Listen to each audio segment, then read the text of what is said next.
আল্লাহুম্মা اللهم ইন্নী إني আসআলুকা أسألك আসআলুকা أسألك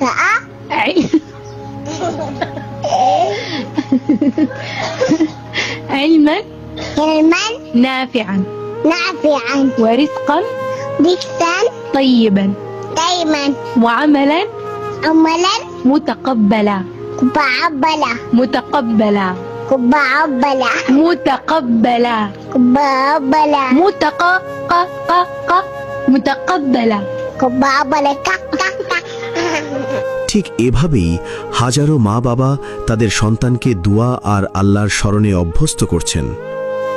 আপনি কেন এখনো পিছিয়ে থাকবেন?